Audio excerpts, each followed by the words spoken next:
Take a moment to find your center, to establish your center. Take a moment to pick up your instrument. Start with your spine, the central axis. Instead of collapsing, to open both downward from the base of your spine, upward from the top of your spine.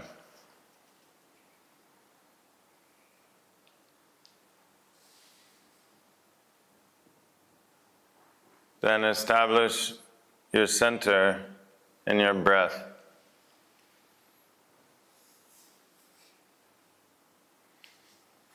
Inhale, exhale, make it smooth. Start to balance the pressure. And then rest in this space in between.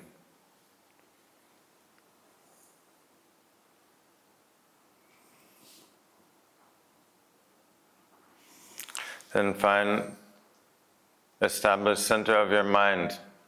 Close your eyes and bring your attention back to the source, the place from where the thoughts are born.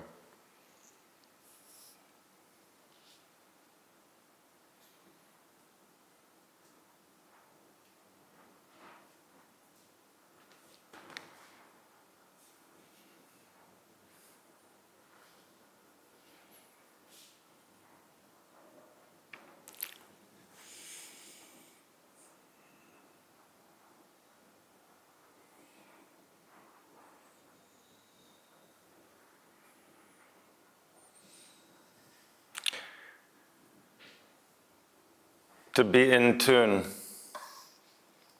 Yoga is this art, this science of tuning. Tune your body, tune your heart, tune your mind.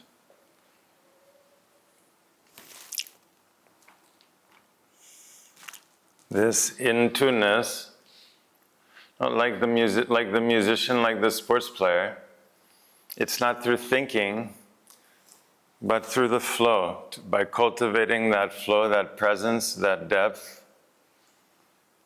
Because mind is a storm. Our mind is like a storm, continually spinning and going, never stops. But at the center of the storm, the eye of the storm is a stillness. The hub of the wheel is not turning. So mind is continually spinning. But be at the center of your mind, where there's no movement, no thought. The emotions are continually spinning, churning, turning, out of control, but at the center is a stillness. So find the stillness.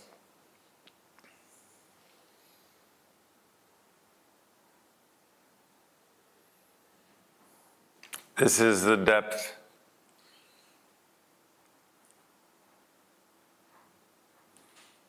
To be present is not in the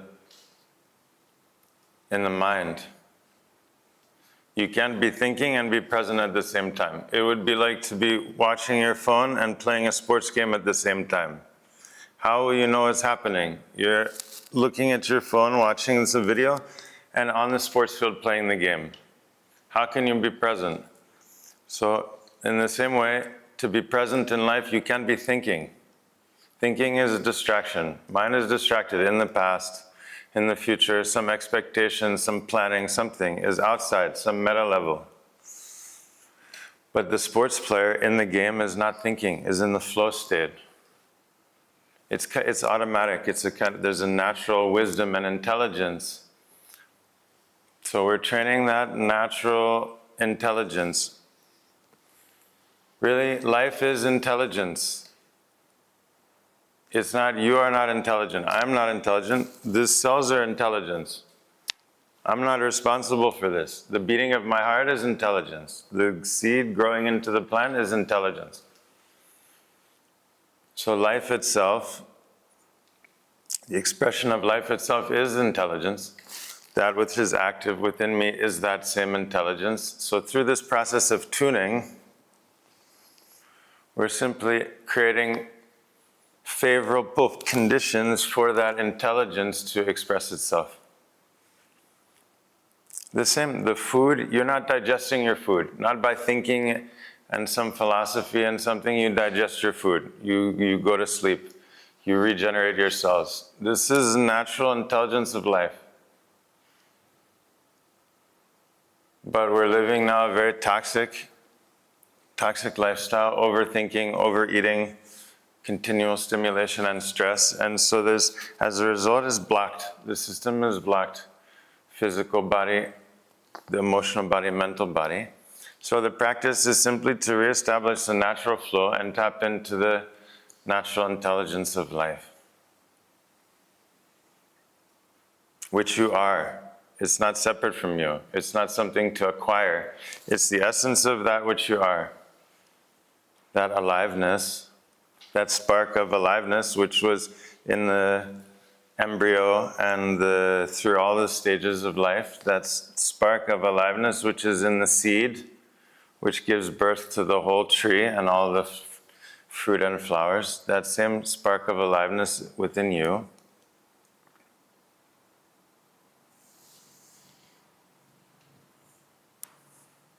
And so it's like gardening. If you water the garden will grow.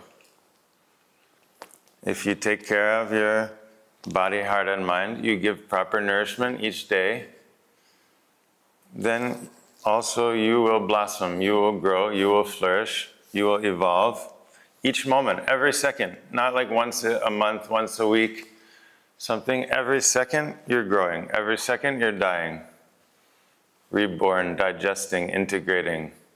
It's a continual, endless, infinite flux of evolution.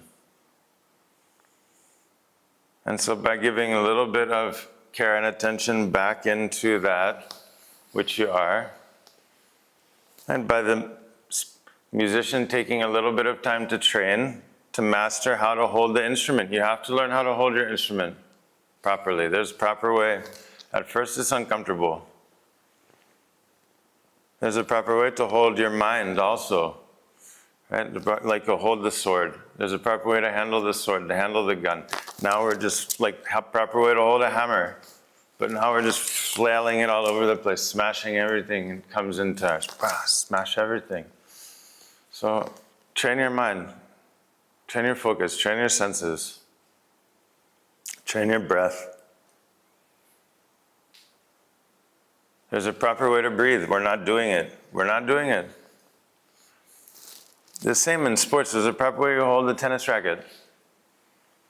You can just grab it however you want and just swing the thing.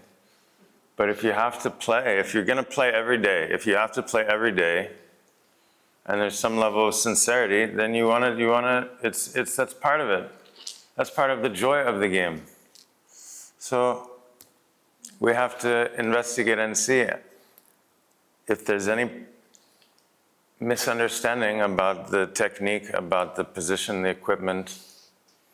We have to breathe. We have to learn to breathe properly. The breath will become your best friend, greatest ally, most delicious meal for your cells, for your nervous system, for tuning your hormones and glands. Right? We can eat delicious food. We can go to the nice restaurant and eat a beautiful meal, but our hormones are off. Our biochemistry is off. What is that? How can we appreciate anything in that state? So what's more important? What do we need? The delicious food outside or delicious food inside? We have to regulate the inner system.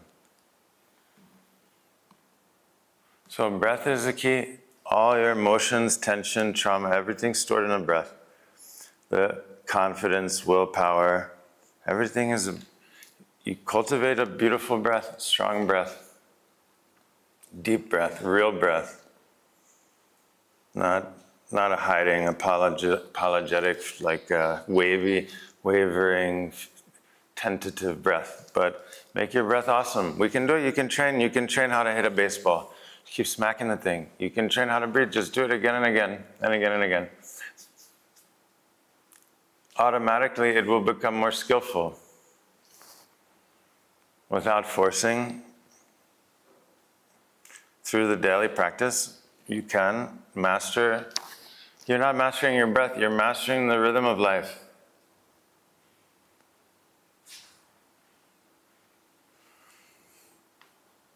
Everything is a breath. Our words are, the breath is one of the main factors in daily life.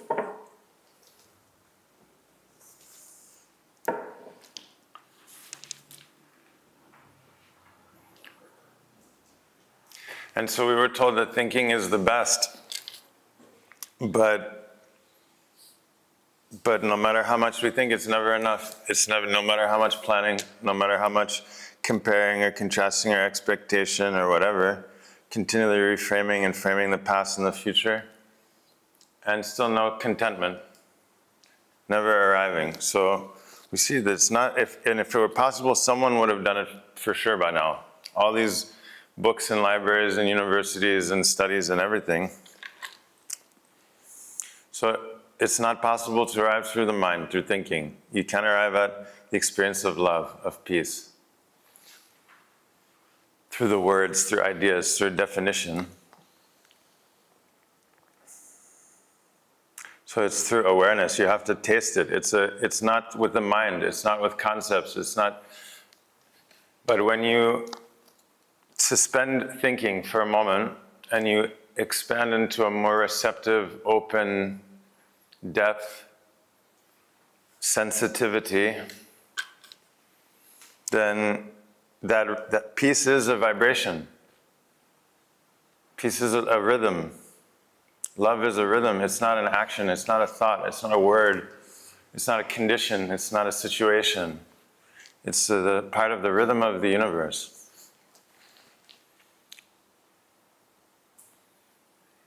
And so through awareness, we're tuning ourselves with the more subtle, with the wisdom is through awareness. The deeper knowing is awareness, not thinking. Thinking is just organizing bits of information, collecting like a computer.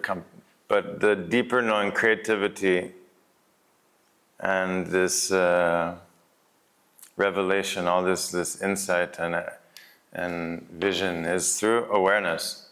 So the key is shift from thinking to awareness. We're expending so much excess energy thinking and just spinning in circles again, with no outcome, just thinking, rethinking everything. So shift into this state of awareness, openness, quiet, presence, depth.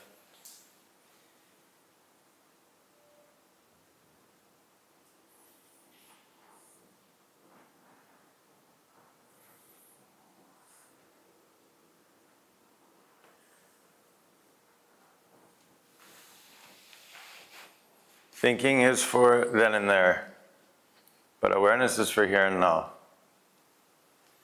Right? Our whole life is then and there, once upon a time, or tomorrow. When I first this, then it's going to be like that. So thinking, very good. But this is all the dream world. Here and now is through awareness. And so we must cultivate. Awareness is a different activity. We have thinking, and awareness is not a different type of thinking. It's a whole different biochemical, electrical process, whereby it's a kind of expansive, receptive, quiet, and openness. Thinking is a contraction. Break into pieces, compare, contrast, analyze, like this. So this is a different function. And so what we're doing through our practice is training ourselves to be in the state of awareness. Awareness is a state of wholeness, where the body, heart, and mind are vibrating together, pulsing together.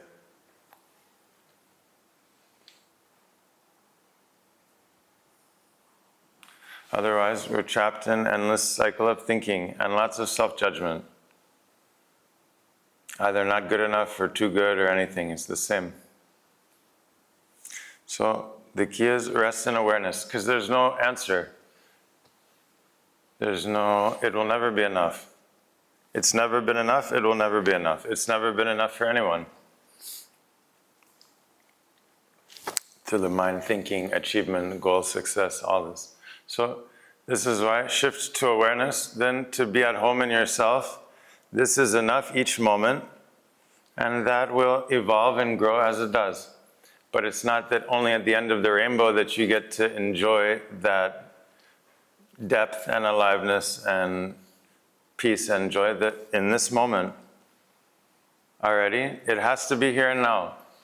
You can't wait for the happiness that's going to come then and there. It will never come. Too much expectation, and then it comes, it's gone.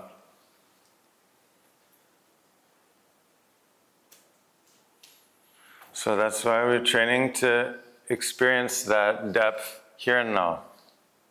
The training is here and now, and the goal is here and now, and the way is here and now. And here and now will blossom into then and there, if it's possible. If there's such a thing as then and there, then for sure it's the here and now that will blossom, that will flow into that. But if we're not able to be present here and now, then even if it comes then and there, we're going to miss it.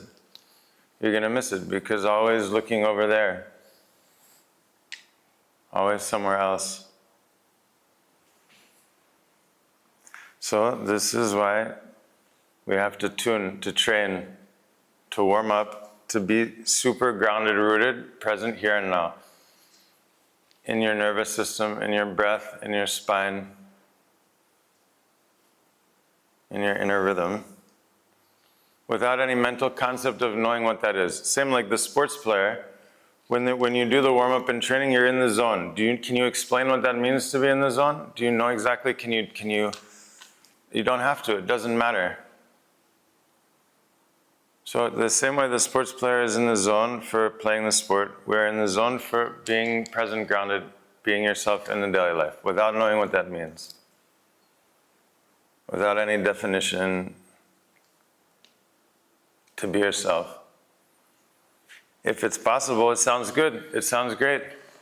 For sure, I know in music, if I pick up my instrument again and again every day, and I go through the training, basic foundational training, the fingerings, scales, the bowing, expression, all these different things, and I repeat it again and again and again, eventually it becomes natural.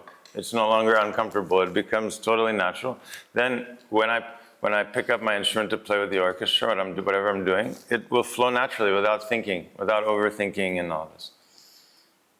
The same in sports, if I dedicate time to do the drills and exercises again and again and again and again, without over-perfectionist attitude, just going through, just to experience, through the experience itself, then a skillfulness, natural skillfulness, mastery, that in a game, it's not a heavy thinking like this, overthinking, in the flow, to be in the flow. So if we can train to be in that, to be grounded in yourself, at home in yourself, here and now, that's what we're saying, this is happiness. It's not setting a difficult goal, proving you can do it and getting it. No, that's like a momentary high, like eating sugar. You get momentary intoxication from the sugar, and then it goes down, getting what you want. You win something, you get approval from others, that's not real happiness. That's a momentary high. But to be at home in yourself, where you're not even thinking about yourself, that's a peace.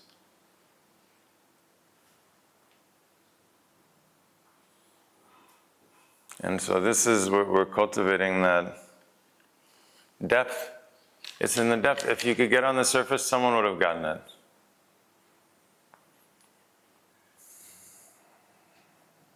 But we're still chasing some achievement to prove it, doing to prove it.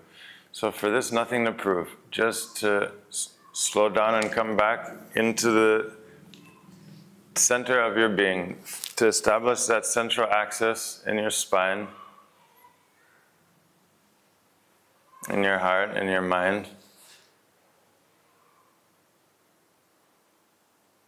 And then approach life from that place of being in tune. It's a revolution. Everything else will adjust in relation to that.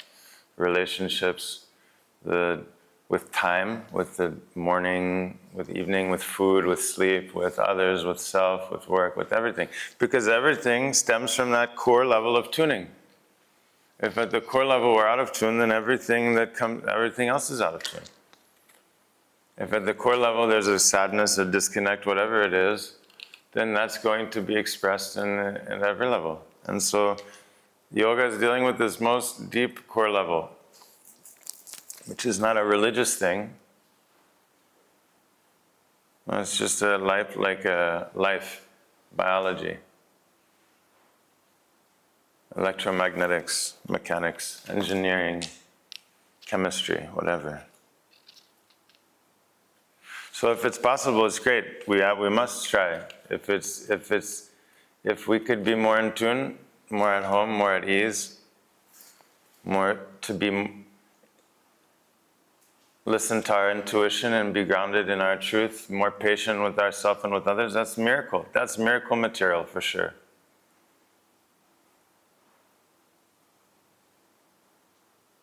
And so that's the hypothesis. They can do it. You can do it in sports. You can do it in music. So can you do it? To be yourself.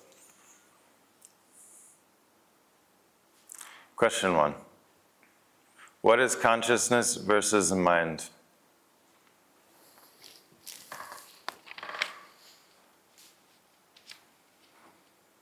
And languages like Sanskrit and Pali are better for this. But consciousness is like the spark of aliveness that's in everything, everywhere. The consciousness is that in a seed, there's consciousness. If you open it open, nothing inside there. But that seed will give birth to life. There's consciousness in the seed. There's consciousness in everything. Even in inert matter, there's consciousness. It's alive. There's at the molecular level, atomic level. So consciousness is that aliveness, undifferentiated aliveness, which is expressed even in gases, crystallized in the form of different matter and rocks and all these subtle levels. Then everything is consciousness. So everything is an expression of consciousness, which is that one energy. For example, like gold. You have a gold necklace, gold ring, gold pen, gold toilet. Right? Actually, there's no toilet, there's no pen, there's only gold. There's no objects. So consciousness is the one. It's the one substance with which everything is composed and from which everything forms. And it gets split into the elements and all these other things. Mind is one of the levels of the third level of the body. So first you have Annamaya Kosha, the meat suit, which is the dense form, the dense matter. And again, even plants have mind. Plants have the body, everything. So you have the dense form of matter. Then you have Pranamaya Kosha, which is the vital body, which is the breath and the animation of that, which again, in plants you have the vital body, they're growing, and in communication, all this. Then third body, Manomaya Kosha, mind. Mind is organization of information based on senses. So mind is expressed through the sense perception. First, feeling, that was probably the first smelling, feeling, tasting, seeing, touch, and hearing. And so through these, then, the apparent separate individual is interacting with the environment and then constructing, and then mind is composed of the four aspects, manas, chitta, buddhi, ahamkara, the four aspects of mind. But this is all, more than we need to go into. But the mind is in the plants as well. The plant is organized. The plant is not just randomly flopping itself all over the place. No, the super intelligence, which is at each moment perfectly in tune with everything, with its own process in the universe, in the environment, and in communication. Now, what we have to see is that what is intelligent? Life is intelligent. I am not intelligent. I'm an idiot. If I were in charge of this life, it wouldn't last for even a second. How could I do that? I can hardly dress myself and clean my dishes. Now governing the infinite intricacies of life that are happening within my body right now, impossible. So we have this pride that keeps us disconnected from life. Life is intelligence. So when the natural intelligence of life can express itself, this is ultimate. This is the ultimate state. The teaching that's been coming since a month or two very clearly is that people would always ask, what's the purpose of my life? Or the purpose of life. And what I came to see really clearly is that I don't have a life. There's no me that's having something called life. Right? What does that mean? Life has a me. I don't have a life. Life has a me. Life is temporarily manifesting as me. It's temporarily, no, this wave is arriving as me. Life has a me. I don't have a life. There's no me that's having a life. And so I am the purpose of life. You are the purpose of life. Right? Life being you in this moment is the purpose of life, but your life doesn't have a purpose because you don't have a life. You see, it's a subtle distinction, but who is this who is this me that has a life? Which one? The passport, the thing in the passport has a life? There's no one to have a life. Life has a you. Okay.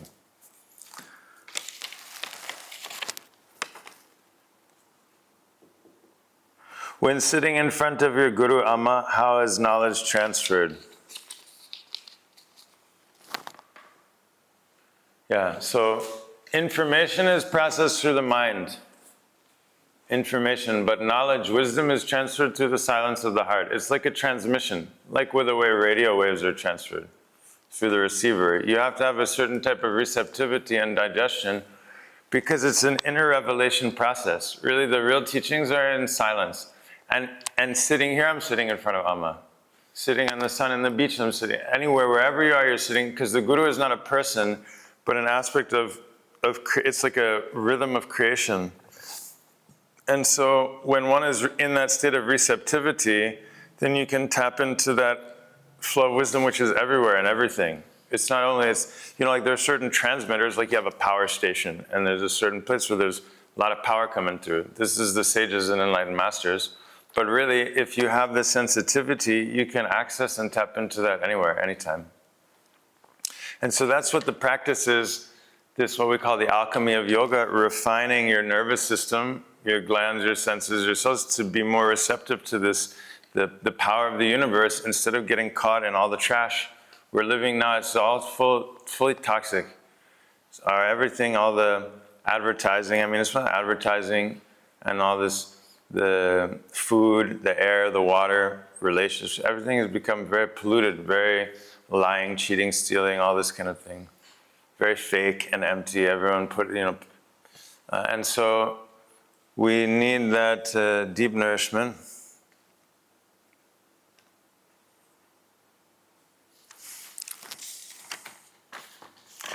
And so that the receptivity is lacking. Many people think it's not about the Guru, it's to be a real student. When one can become a real student of life, not like I already know. When we feel I already know, then we can't learn, we're not open. But if we feel like that sense of wonder and receptivity and openness like a child, then each day we can learn and grow in infinite dimensions.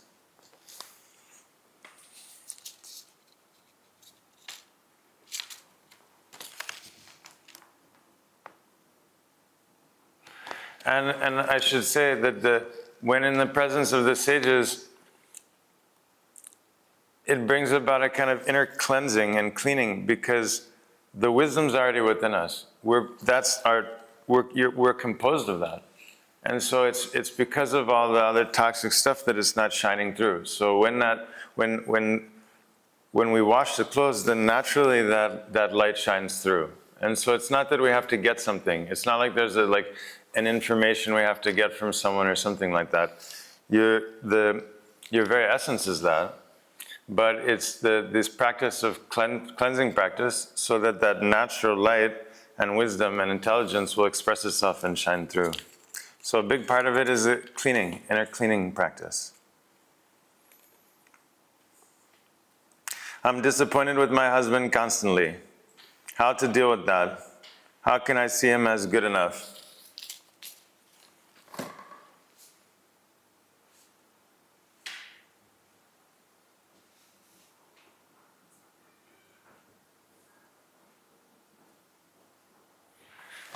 In general, we're always disappointed with everything. Right? We set expectations for ourselves, not even within this situation, but we're always setting expectations, and it's always like we're always pushing ourselves and pushing more. And so this has become a kind of rhythm of expectation. And And so that's one thing. But another thing is relationship, right? And relationship is very tricky. Relationship is a place to grow through conflict. Right? I've been living in community for the last 25 years, intentional community. And many people think community is a place like a utopia where everyone goes to be happy and do what you want when you want and everything. But actually, real community is a place to go and to learn and grow through conflict and an intentional process to evolve. And so unless we have that kind of, we establish an underlying structure where we're all learning and growing and evolving together, you know, if someone's exhibiting like certain patterns of laziness or not contributing or doing anything or just disconnected from life, then that, you know, that can be a real bummer, you know.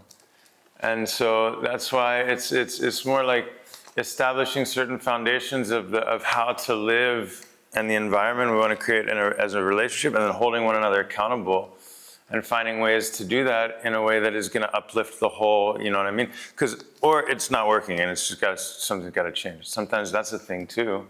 Otherwise there's a way, but that's it. The person must have that receptivity. Unless within them there's a receptivity to grow and to deepen and to see their blind spots and to listen and be heard and see and be seen, then it's just going to stay in that. And so but you can find out through process. That's why active listening is really good. You know, having space, intentional space to share and to practice emotional intelligence. Really nowadays we don't have so much.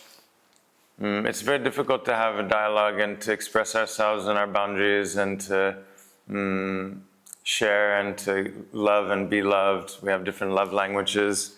We have different trauma and shutdown in our communication and all these kinds of things. And so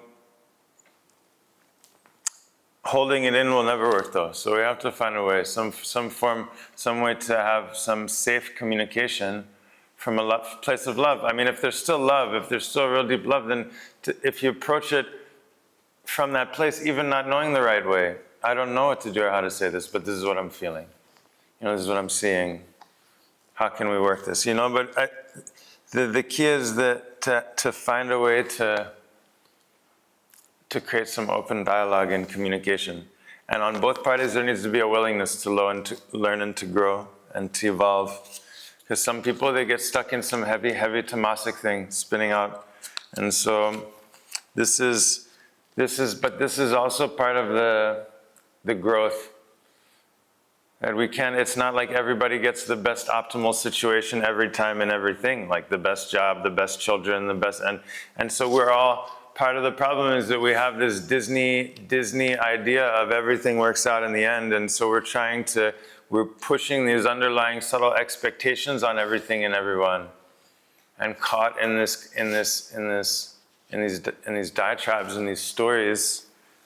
And it's not like that. It doesn't work out. It's like so what we have to do is to learn and grow from every situation, no matter what, from the good and the bad. We learn and grow from what we want and what we don't want. But as we keep setting up the constant expectation, then we're going to torture ourselves. It's really the expectation that it's supposed to be good or feel good or this will be good. When we can be, by cultivating that depth through the daily practice, and we recommend setting up when you go, like you brush your teeth every day, like you take a shower every day, your morning ritual, to include the tuning your body, heart, and mind every day. Right? That will give you a more stable depth and presence. Right? And then you have more clarity and wisdom in the daily life, and can learn. Ideally, we learn and grow from everything, every moment. Like this, now I have an incredible pain. Wow, it's so incredible. And at the same time, it's so exquisite. I've never had this experience before. I'm learning so many things. It's shifting, you know, the way I have to do and see everything. And so I could fight it and be like, I shouldn't be like this. I should feel, or I can just be like, wow, this is what a gift. This is incredible. And then learn whatever's to be learned, and then keep going. And then forget it, not get stuck in it, not always worry, oh my God, is it happening again? No, it happens, it's gone. So when we're really receptive, when we're really student of life, then whatever life gives us, This meal has been perfectly prepared for us by the universe. We don't know where this stuff is coming, where the thoughts are coming from, the emotions, these people that come into our life, where they come and go. It's been baked up. This meal is just for you. It's been baked up from the universe. So what we can do is to ride this wave. We have to ride this wave. We can fight the wave, but that doesn't work. So we have to train. We can learn to ride the wave. The good ones and the bad ones. And many times it's from the bad ones that the good shit comes. We're always so caught in the moment, but if we're honest and look back through our life, no, it's through some of these real challenges and difficulties that something is born. So that's why to recenter the focus in the present moment, to attain that skillfulness, like a sports player, in being present. Then you make so many discoveries. Every day you make 1,000 discoveries. 1,000 moments of beauty, 1,000 little moments of gratitude, 1,000 little moments of wisdom, 1,000 little moments of love. Just by being present. Question. I always find my mind wandering, thinking, and planning during meditation. Sometimes I find this useful for problem solving, working through thoughts. Is this bad? Should I be trying to think less, just let the thoughts pass through rather than actively thinking? So there's no good and bad, but essentially our whole life we're thinking. Generally we're overburdened with thinking 1,000 things at once. So to have some time to think through things in a more relaxed way is good, but that's not meditation. Right? That's good to do. A kind of cleaning or organizing of your mind is really useful.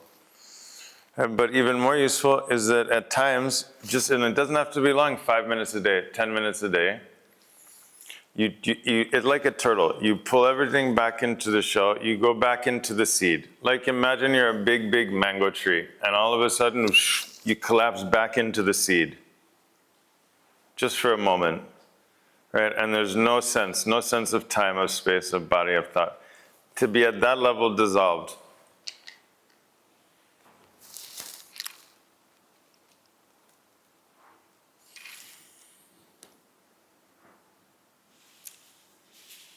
And in that state, then naturally the mind, the subconscious, unconscious will reorganize itself. There's a natural cleansing. The same when you fast, when you stop taking food for a few days, there's an autophagy, right? The cells start to digest and repair themselves and like this. So when you stop gorging your mind with continual stimulation and information and stress and tension, just for a moment, right? Then naturally the mind can reestablish itself in its poise of presence and wisdom, like we see in the animal kingdom. That they're not freaking their minds out. When they're not in action, they're totally in the zone, totally present. So this is what we're talking. And so that during the meditations, at times the thoughts will naturally occur and they'll work themselves out. Sometimes you have brilliant thought, right? Or sometimes some problem you've been working on, all of a sudden you have an understanding of a way forward, some creative solution. So that's great. It's not about repressing those things, but it's about understanding that that's separate from meditation, right? In the process of recentering, tuning, cleaning the mind, this kind of stuff will happen, and it's good. It's not a bad thing, but it's also not the practice.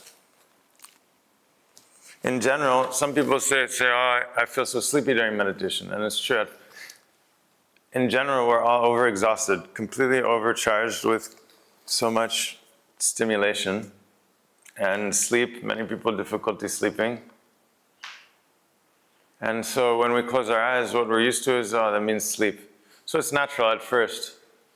But if you practice over time, eventually you crystallize your energy more. And so that will go away by itself. It's not really a big deal. The key is daily practice. Practice every day. We give you the challenge when you go 100 days, 100-day practice. For 100 days, every day, 30-minute practice. If you don't have 30 minutes, 20-minute practice. 20 minutes, you can do like 10 minutes of movement, 5 minutes and breathing, and another 5 to 10 minutes of stillness. It's like 20, 25 minutes. You have a full practice, tuning your body, heart, and mind. And then after some days, for sure after 50, 60, 80 days, you'll know if it makes a difference in your daily life. This is the key. It has nothing to do with like, oh, look, I can touch my toes, or now I can do a handstand or something like that. No, but what we're talking is that when you wake up in the morning, you feel alive. No, you feel, when you think about yourself, you feel good. No, when you talk to someone else, you speak from the heart. And this is the sign the practice is working. No, if someone asks you to do something you don't want to do, you say, no, actually, I don't want to do that. No, to respect your own boundaries. This is the sign, this is the yoga. This is the good yoga. It's not acrobatics, it's not a circus. It's not showing off anything. It's to be so at home in yourself that you forget yourself.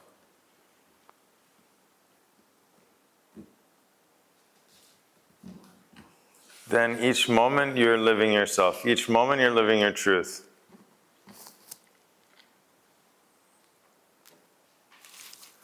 But this constant obsessing over this, should I do this or which one or that one, it's never enough. So just tune your body, heart, and mind. It's the chemistry, it's the biology. Clean your breath. Like you comb your hair. You have nice hair. You wash your hair, brush your hair, comb your hair.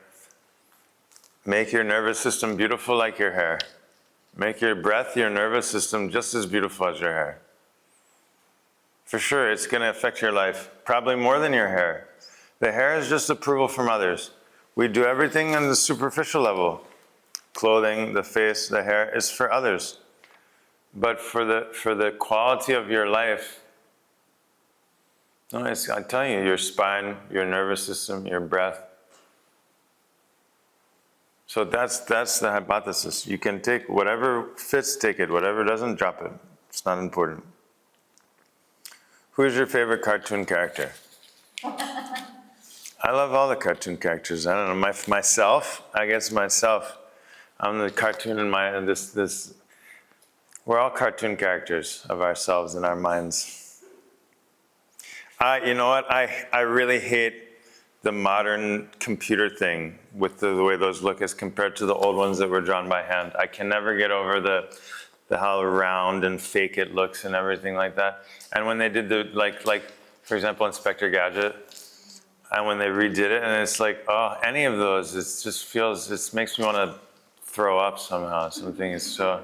No, what those hand-drawn comics were saying with the live orchestral music, I'm introducing my son to a lot of the old stuff. We'll watch Roadrunner. We've been watching Bugs Bunny some recently. So I don't have a favorite, I'm not about the biggest time or the favorite one, but I really hate the new stuff. How to be a responsible and active citizen, but not be overwhelmed by the issues of our society. It's only possible to get overwhelmed by the issues of this society. We're not meant to be carrying and bombarded with all the information of everything that's wrong everywhere all the time. That's not because of the media. We're completely, what happens is we're drowning in other people's shit and we're ignoring our own selves. We're ignoring ourselves, our own lives, and the lives of the people immediately around us, our family and immediate environment. And that's the area where we should be engaged. By being engaged in yourself and your immediate environment, then you'll be engaged, then that will help the world. But by worrying about other people's problems that you don't know and half information and then this outrage and this and that, you just lose everything. It's a lose-lose because it's not even that. It's not even that. So to be responsible, nowadays we're disconnected from, it's a distraction. It's a distraction. So start with yourself. Means make yourself beautiful, clean your heart, clean your mind, and then bring that, and then share your love and kindness with those around you. And then you have some extra time and energy and help those around you from your heart. Especially in our family, whatever, our workplace, our immediate environment. Otherwise, the only possibility is to get overwhelmed. It's bad. I mean, it's in the end, anyway, in the end, this is the same. We're going to die. Everything will be destroyed. So there's no, yeah, it seems like the only, if we're going to go down that route, that is the path of being overwhelmed, continuously overwhelmed by the weight of everything everywhere. And we only know a fraction of it. Imagine we know all the abuses, all the terrible things going on, and all the wars, everything, in this very moment. So everything is there. It's a question of how we direct our attention. How can I stop overthinking everything? So it's like, again, the mind is like a tornado, but at the center is the stillness. You have to, like a bullseye, you have to practice aiming. And instead of taking your mind like in shooting, like we're bam, bam, bam, bam, bam, shooting, put the gun back in the holster. Put your mind back. Like this look up, the eye lock, the breathing, the pressure is a training. It's a retraining, recalibrating this automatic pattern of your nervous system just to spin into thinking, distraction, avoidance, all this kind of thing. So it's a habit. We have to see we have a trigger habit of thinking, the same stupid thoughts. So you have to train. It's like someone in a sport who has a habit of you always go before the gun, something like some bad habit. We have to see it's a bad habit. It's not a good habit. We have a crazy mind. We have to train it then. And the same, like you can train how to hit the golf ball, anything, through repetitive training. You just train your mind to be grounded, centered, present. And that state is much more enjoyable. At first it's uncomfortable and challenging, but then you'll see that you have so much more clarity and power and effectiveness and creativity when acting from that place that there's no question that the overthinking is not, it's like a spasm, it's like a muscle spasm.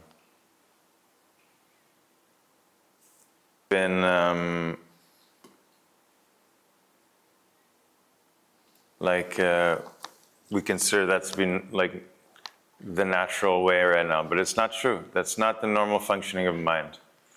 We have to train the mind to be at home, at ease, silent. Then very easily, whatever's needed is reflected. The mind, it doesn't become stupid and lazy. It becomes much more efficient and clear. So it's just a cleaning. We have to clean. You have to clean every day. You wash your clothes every day. You brush your teeth every day. So imagine your mind is just like, you just throw your clothes in the closet all over the place. How can you find anything? Right? So you have to clean your mind every day, organize your mind every day.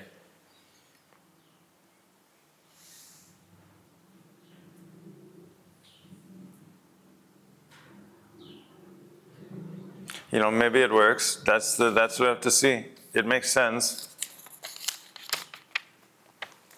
But we have to see. You have to find out. You have to experiment. That's for the practice. This is for the daily life. It's not a philosophy. It's an art.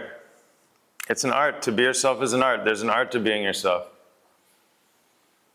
There's a science. There's a science as well. How can I find safety in myself without having to rely on my husband to give it to me?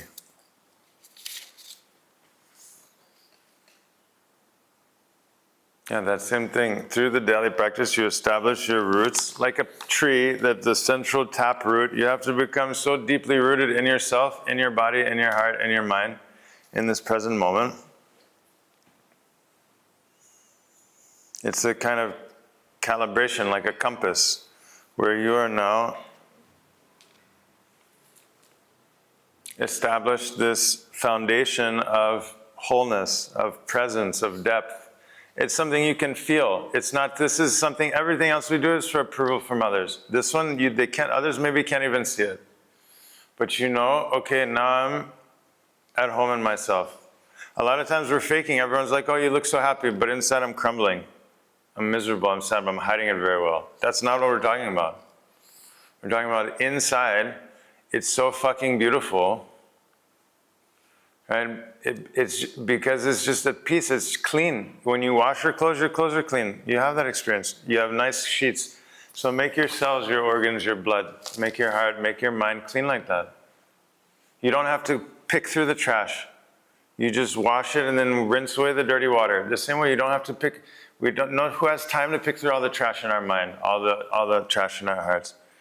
Just wash it, clean it, and then you live that space of that clarity, that openness, that aliveness. You experience as an aliveness, a kind of lightness instead of heaviness. This is a sign. Out of tune is a heaviness. You wake up heavy, your body's heavy, past is heavy, emotions are heavy, mind is heavy. This is out of tune.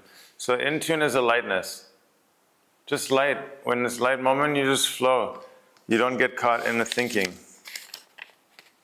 When thinking happens, it happens within the lightness. Thinking is not a problem, but to be caught in endless thinking that never arrives anywhere, this is the trouble.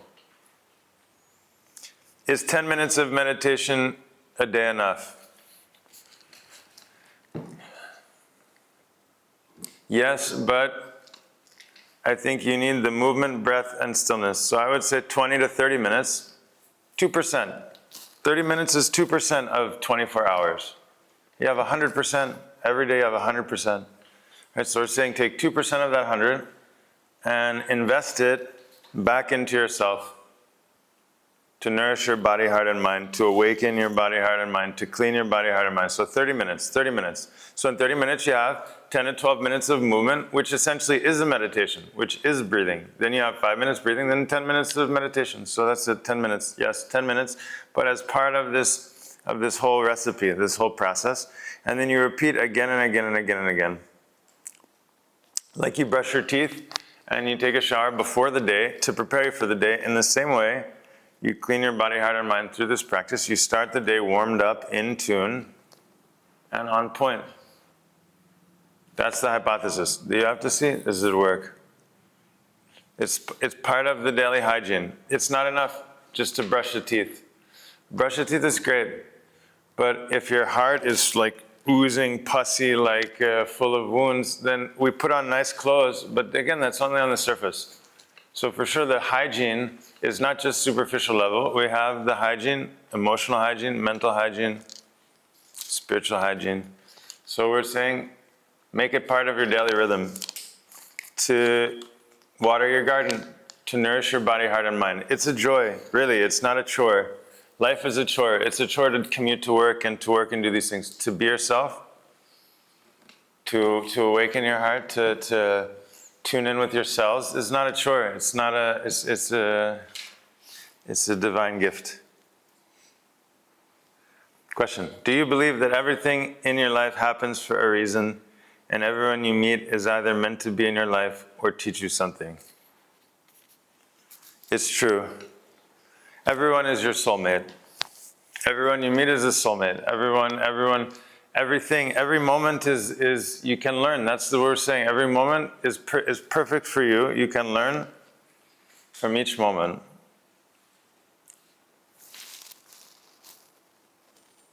But it's not my life. That's the thing. Like that's the distinction I make. That it's not my life or your life. It's the whole thing is everything is in its place. Everything is in its place. And so we're here to learn. Also, that's why we've come here. That's why we're born on this planet, is to learn and grow and evolve. And I don't mean learn like get a doctorate in like ancient Greek history, but I mean to learn like to evolve, to grow, to these more subtle qualities of the heart, and to share and to connect. And so for sure we're here for learning, and I think it's a big mistake to think, oh, we finished school, now I'm done learning.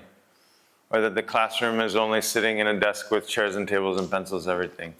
For sure, what the yogi says, that the classroom is here now, this present moment. This is the ultimate classroom, and we're all students here, we're all children in this present moment. So I've lived that way my whole life, and it brings me so much joy to continue to learn and grow every day. That childlike awe and inspiration and wonder. So learning, I think definitely learning, we're here to learn, and there's so many opportunities every day, so many, like, impossible to count how many opportunities. Question: how can I stop being triggered from a childhood wound of not feeling seen or heard? I feel triggered over the slightest things, and it negatively affects my relationships. So that kind of tension, it gets stored in the nervous system and in your breath. So through the daily practice, one, you have to train and strengthen your overall composure. Right? Then that will happen automatically without trying. No matter, we all have different things, different weaknesses or strengths or like that.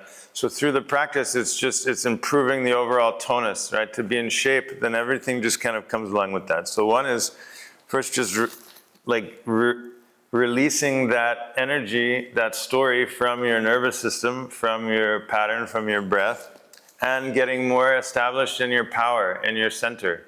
You can feel it when you're in your power, when you speak your truth. You can feel that. It feels good to be in tune and like that. And because it's not just about what you want to stop, but it's more also about how you want to show up in the relationship. So it's not just like, I need to stop this, but like, how can you show up also in a positive way? Like, how do you want to show up in your power to be kind, sensitive, gentle? So one part is like reducing these triggers that are bringing these patterns, but the other is like, what, in a proactive, positive way, how do I want to bring my energy? And the more we focus and bring our energy into the relationship in a constructive way that feels aligned, then that other stuff falls away by itself. The daily practice, you have to wash your clothes every day. You have to do it. You do it. You have to clean your body, heart, and mind every day. How can we not do it? Our clothes get a little bit dirty and dusty. Maybe you sweat a little something. But imagine our minds, so many emotions and expectations and so many desires and everything every day. So clean your body, heart, and mind every day.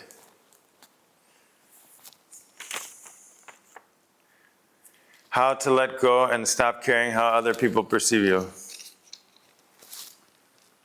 Yeah, the same. We have to bring our central axis back into yourself. Now we're trying to know ourselves through others and through others and through these different things because we're disconnected from inside. So the key is establish that inner connection.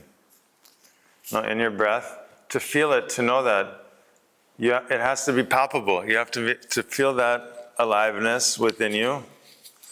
And that aliveness itself is the ultimate, that inner beauty, the inner wisdom, the inner peace. And so the more that you're established in that, then people will reflect that back to you as well. No, it's nice when people reflect and say, wow, you look really peaceful. You look really at home in yourself. That's a different type of perception. No, now we're trying to pose. We're posing and hoping that we like from like, but to have the poise. This is what we're talking. Shifting from pose to be a poser. We don't need pose. We're not posers. In yoga pose. You need the poise, a depth, to be rooted and grounded in yourself. When you have that depth, that will come across in everything you do, everything you say. Because it's real. It's not just a show on the surface. So that's what we need, that poise. When you have that poise, then it's coming from within. And really the real happiness it's coming from inside. Real peace is from inside. It's not from external situation. Okay, lightning round. I love my partner very much, but I'm constantly disappointed with him. Some themes coming up. Every week there's a different theme. Every week is a different theme.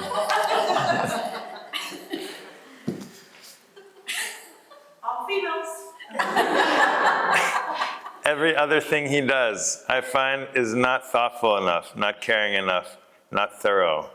I want to be able to focus on the way he is good enough, but all I can see seems to be how he is not. I think it's true in general in life. We can go anywhere and immediately we'll see 1,000 problems. We can criticize 1,000 things, but to learn to see what's beautiful, to see that is more difficult, is more challenging, especially with those that immediately around us. No, and generally we're projecting our own, like we have such high expectations and standards for ourselves, we project that on other people, and inevitably. We can't not do that. It's not like, oh, I gotta stop. It's whatever idea we have, we're gonna project that because that's what we know. And so I think again, it's people are different. people have different energy systems, people have different ways of spending their day and their time, people have different values and judgments and everything, completely different. We couldn't be more, we're different from ourselves most of the time even. No one's even stable within their own differences. So, but when we're talking about establishing a community or a household or a partnership, this energy is bound to arise, and so creating a container within which we can explore that mindfully and in an open heart and in a way that's going to help everyone to feel more engaged and involved. Because there are two possibilities, like either he's feeling something too, and not able to express it, or he's completely, oblivious and doesn't even realize that there's a disconnect or something. So whatever situation, by creating a space and a context for dialogue and sharing, and beyond just dialogue, this is what I found too is really important in partnership, is some kind of nonverbal connection. And that can be through something like massage, right? So like having a massage exchange where each person like 5 minutes. And so one person 5 minutes, then 5 minutes. Because through touch, a lot of times we get caught in personality and intention and expectation, and we lose that, and so it's having some kind of nonverbal through movement, through dance, through touch, through play. But, and some people try to do it through like date nights and stuff like that. But it's more playfulness, the playfulness, like children, like to be like children, because when we become serious, then everything is so serious. We take ourselves so seriously. We take everyone else so seriously. And we get kind of imprison ourselves and one another in the seriousness. And then it becomes very tight.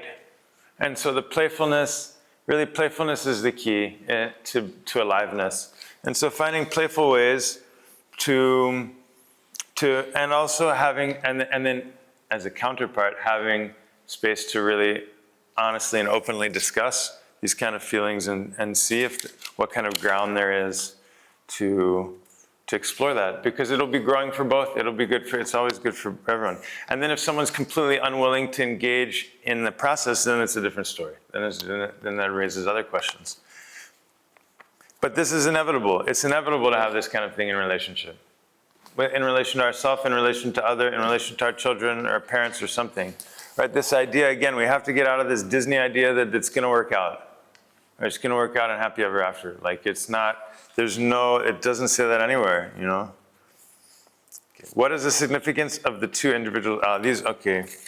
So these are my gurus, Karuna my Amma and Mata Mritananda my mother. They're both alive. These are like if I did my doctorate, these are like my doctorate mentors or something like that. And they're both living sages that have been traveling the world for decades and decades, spreading the teachings and doing good things like building hospitals and supporting children and widows and orphans and that kind of thing. And so I'm regularly going to India and studying with them. And so this is, in a sense, this center is an offering for all that they've given to me. Question, is yoga a religion? How can we many yoga with our modern beliefs? How can we, or any form of religion? Yeah, so yoga is not a religion. Yoga is like gardening. Right, you learn a technique for gardening and you can grow a beautiful garden. Right, so in that way, we have these different techniques and tools that, what is the garden? You are the garden. Your body is a garden. Your heart is a garden. Your mind is a garden. And so through the proper maintenance, through the proper understanding of what's needed, the nourishment, and how to take care of the garden, then you flourish and blossom in your daily life. The purpose of yoga is for the daily life. Any yoga that is separate from the daily life is not really yoga. It's fitness or acrobatics or something, which is fine. This is fine. It's beautiful. I'm a dancer. I love acrobatics, gymnastics, fitness. But yoga is this tuning, the awakening of life for integration into the daily life. It's how you live your life. It's not separate from that. And so it fits with everything. Because when you're in tune, you'll be a better husband or wife, you'll be a better employee, you'll be a better person in your religion or citizen or whatever. Because you're in tune with yourself. No, so it's not in any way in conflict with any religion or any job or anything. It's complementary with everything. To be in tune is complementary with everything. Last question. I want to start. When you arrive at what you recognize as an insight or message during meditation that is informed by your experience of life, for example, an exchange with your dead grandmother or an exchange with Jesus, is it meant to be released during meditation, or are you connecting with spirit, or what is to be done? Okay, good question. So when we're in that state of receptive openness, all kinds of stuff can come. Sometimes like a deep memory about something that happened before, sometimes like an insight, sometimes like some kind of spirit connection. Like it could be a master or sage, it could be someone from the family, it's like that. And so that's a good thing, right? That's a good sign. That's not a bad thing. It's like, oh no, I'm not meditating right. No, don't think that at all. And so then there's two options. One is to stay with that, right? And one is to come back and merge back into the source, right? And so there's a difference between indulging in a specific thing and then, and so it's really this, and that's kind of up to you, right? But it's a good thing. Like sometimes you'll have like a vision. It could be some color, some sound, right? And by focusing on that, it brings you deeper, into deeper state. So that's good, right? That's good. The trick would be if you come in expecting to have something, and then you kind of follow it and force it and then stick, then it becomes a little bit something different. Not that that's bad, right? That's not bad. That's a good thing too. That's like a contemplation technique, right? That's good. But when we be clear, for meditation, we mean you dissolve everything. Your body, your gender, your age, your name, your country, everything back into that space, that pure space. Like you go back into the womb. And then in that state, then the breath of life starts to breathe itself. And so that natural intelligence and healing so that's what we're calling meditation. Now, the organizing or structuring or clearing of the mind or insight and wisdom, that's a byproduct of the meditation. It's not that we're chasing that. That will happen, and it will happen. That will then happen throughout the day, all day, every day. The more and more you're in tune, that will occur all the time. Insight, wisdom, understanding like that. That's what we're talking about. This is what will happen all the time. So you have to just make sure during the meditation time, as much as possible, be in that state, total quiet. So quiet you forget yourself, just for a moment.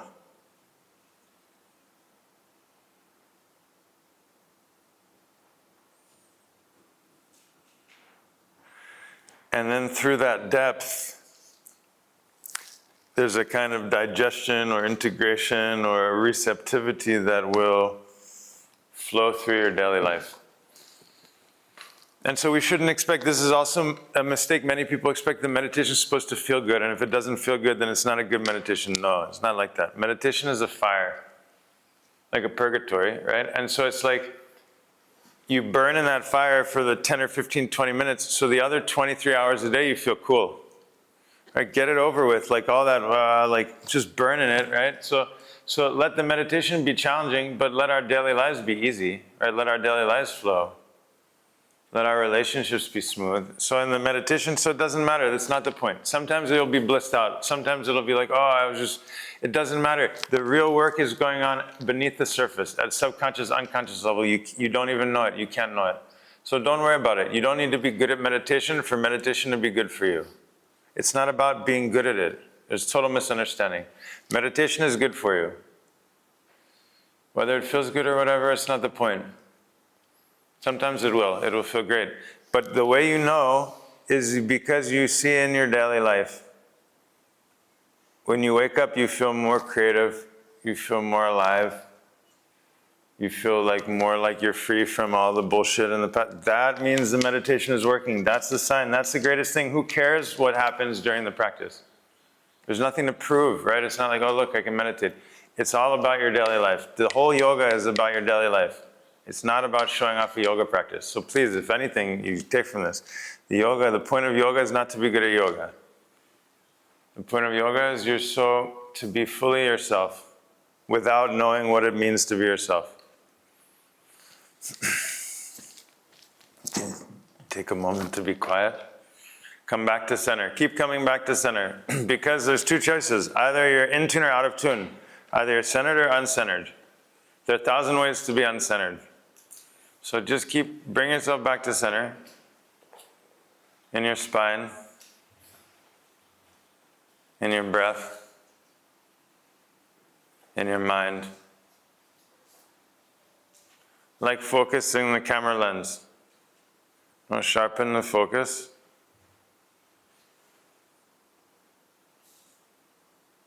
You feel like locked in. You feel like, oh, okay. So start every moment with that feeling of presence, and then end every moment with that feeling of presence. Whatever you have to do, just keep doing it. Eventually,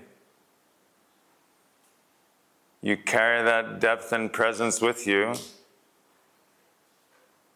wherever you are.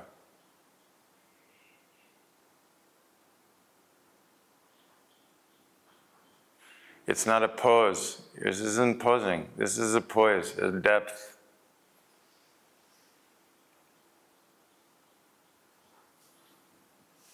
This is to be in your power, to be in your peace. In your garden, you have peace.